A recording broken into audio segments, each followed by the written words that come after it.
Happy Mother's Day, Mom. I love you. I miss you. Happy Mother's Day, Mom. Love you. I love you, Mom. Happy Mother's Day. Happy Mother's Day, Mom. I love you. Being on the road, I don't get to really speak to my family that often. I mean, I can, but you're always doing things, and you know, you don't want to be a hindrance and talk to them when it's convenient to you, maybe late at night after a show when they're already going to sleep. So a good way I stay in touch with my mom is play Words with Friends with her and text her about, you know, the game and things like that. And one of the most difficult aspects of being on tour away from people that you love is that you are kind of out of their lives and they're kind of out of yours. So that's one of the struggles, is to try and still be a part of each other's lives, even though you're not sharing experiences with them.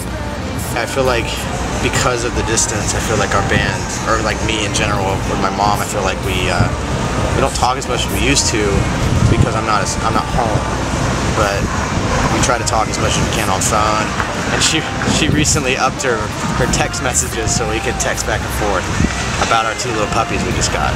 Well, really the only thing that sucks about like what we do and touring and everything is that you know, you're gone so much and you miss the people at home that you love, and so it's been, you know, it's always tough. It's funny because whenever we first started touring, my mom, I used to call her every day. Or the first like tour we ever did, my mom was like, "Make sure you call me every day," you know. And like now, you know, I'll call her once or twice a tour. It's not, you know, quite as often. You know. So my mom has always been supportive of me playing music. I have a very musical family.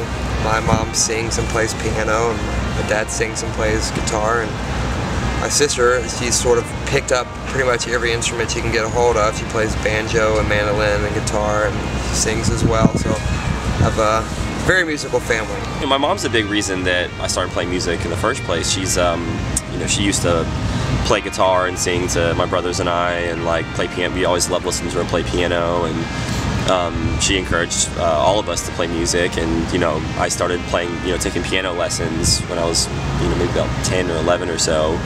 I remember when I first started playing music, my mom was the one that convinced my dad to buy me a guitar, and my mom was also the one to convince my dad to buy me a drum set, even though it was so insanely expensive at the time. And my mom was the one that allowed me to set up my drum kit downstairs in the basement and just go, and no matter how loud it was, she didn't care. She was always so supportive.